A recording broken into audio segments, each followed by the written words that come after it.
following a heated public exchange with Russia's deputy chairman of the Security Council, Dmitry Medvedev. United States President Donald Trump on August 1st announced the deployment of 2 nuclear-powered submarines to appropriate areas, stating the move was a precautionary measure should the provocative statements prove to be more than mere words. This declaration marked a significant escalation in the ongoing war of words between the 2 nuclear superpowers. The verbal sparring began earlier in the week when Mr. Medvedev characterized Mr. Trump's threats of sanctions against Russia as a step toward war. He vehemently rejected Mr. Trump's ultimatum issued on July 29th, which gave Russia 10 days to resolve the conflict with Ukraine or face severe sanctions and tariffs. On July 31st, so on. Mr. Trump took to social media, cautioning Mr. Medvedev to be careful with his words, asserting that he was entering an extremely dangerous zone. Less than 180 minutes later, Mr. Medvedev retorted on Telegram, making a chilling reference to Russia's perimeter nuclear deterrence system, also known as Dead Hand. This semi-automatic command system, inherited from the Soviet Union, is designed to ensure nuclear weapons can be automatically launched even if the entire leadership is incapacitated by a preemptive strike. He further advised President Trump to envision the post-apocalyptic television series The Walking Dead, seemingly alluding to the catastrophic aftermath of a nuclear conflict. President Trump, in his August 1st social media post, criticized Mr. Medvedev's comments, warning that words can lead to unintended consequences. He expressed hope that this situation would not become one such instance. Immediately preceding his announcement regarding the submarine deployment, while the United States routinely positions strategic submarines carrying nuclear warheads in critical maritime zones to project global deterrence capabilities, the precise nature of Mr. Trump's announcement remains ambiguous. It is unclear whether he intended to deploy additional submarines or merely reposition existing ones. Furthermore, the strategic advantage of moving these vessels to different locations to enhance deterrence is not immediately apparent, given their inherent intercontinental missile range. An anonymous former senior Pentagon official suggested that Mr. Trump might have been referring to America's nuclear-powered attack submarines, which could be moved closer to Russia to counter Moscow's strategic nuclear submarines in the event of a conflict. The U.S. also possesses nuclear-powered submarines equipped with Tomahawk cruise missiles capable of striking land targets. A capability demonstrated when the Pentagon used such a submarine to launch Tomahawk missiles at Iran's Isfahan nuclear facility in June. Analysts from the Wall Street Journal interpret Mr. Trump's submarine deployment announcement not as a direct military escalation between the 2 nuclear giants, smaller, but rather as a strategic signal of deterrence aimed at Russia. Since the outbreak of the Ukraine conflict, Mr. Medvedev has frequently issued nuclear warnings to the West, even stating Russia might be compelled to use atomic weapons in Ukraine. Historically, after such stern messages from Russia, the administration of President Joe Biden and its European allies have often adopted a more cautious approach to military aid for Ukraine, often refraining from transferring long-range weaponry to Kiev due to concerns of direct conflict with Moscow. However, Mr. Trump appears to believe that the United States cannot continue to yield to Russia's nuclear messages and must respond with commensurate firmness. The United States currently operates 71 nuclear-powered submarines, among which 14 are Ohio-class submarines armed with Trident II nuclear missiles.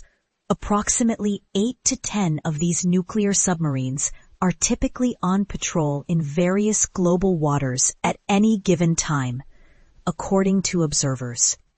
While the deployment of U.S. nuclear submarines is not unusual, the Pentagon typically maintains strict secrecy regarding their operations to maximize their stealth, which is crucial for maintaining deterrence and the ability to deliver a preemptive strike. Therefore, Mr. Trump's public announcement of deploying submarines is highly irregular. David Charter and George Grills, analysts for The Times, noted this as a clear indication that the U.S. president is seeking a robust response when provoked. The White House reportedly believes that Russian President Vladimir Putin will understand that the nuclear submarine warning is not intended to escalate tensions, but merely serves as a deterrent and a reminder that Mr. Medvedev is not the sole party capable of issuing nuclear threats. President Trump, known for his self-proclaimed mastery as a negotiator, despite his increasing criticism of Russia, appears to remain cautious not to exert excessive pressure. He seemingly holds the conviction that his personal relationship with the Russian president remains positive and that they can still collaborate. A former senior Pentagon official for NATO policy remarked that the submarine deployment announcement certainly increases the tension in the verbal exchange between the two sides.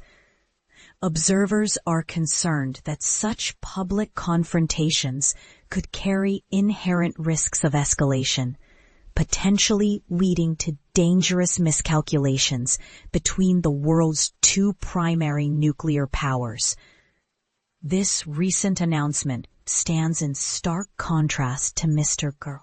Trump's more reassuring comments made the previous week, wherein he expressed a desire to maintain limits on U.S. and Russian long-range nuclear weapons after the New START treaty between Washington and Moscow expires in February.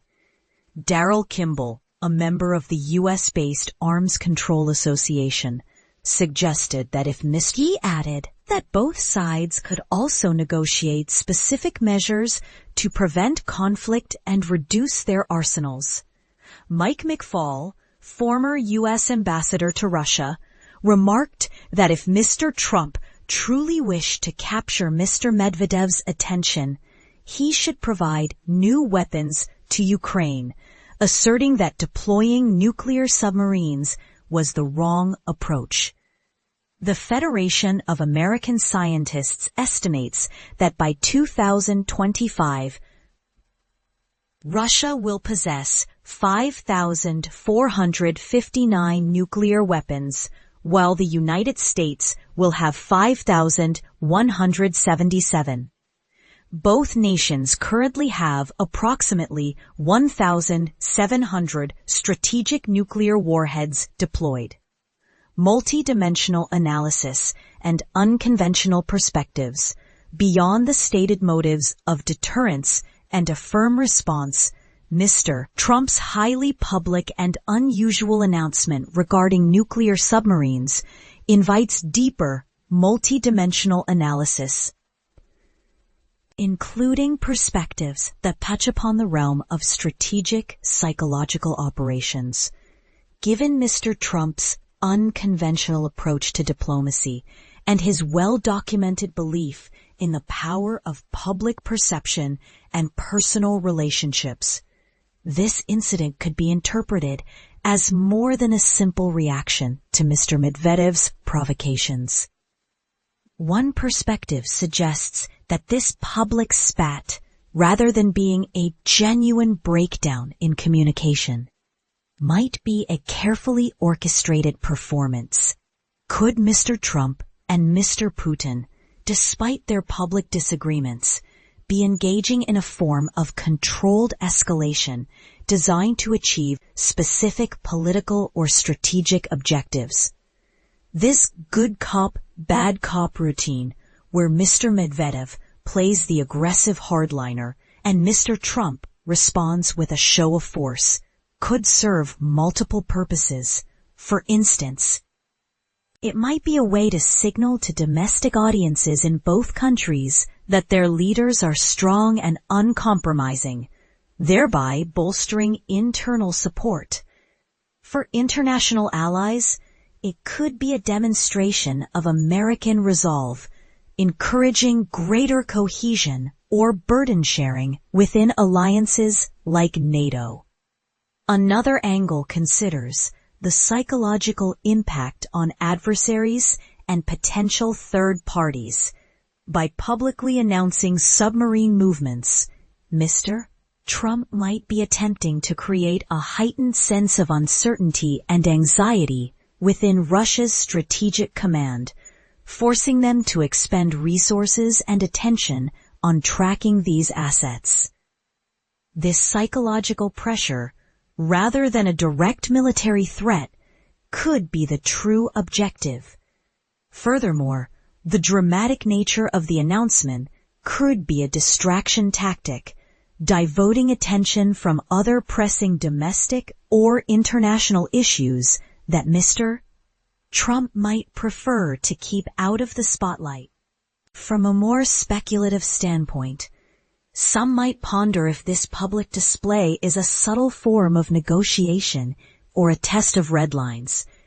Mr. Trump's consistent belief in his ability to forge personal relationships, even with adversaries, suggests that he might be using this high-stakes public exchange as a way to establish new parameters or to gauge the true intentions and resolve of the Russian leadership without resorting to direct, private channels.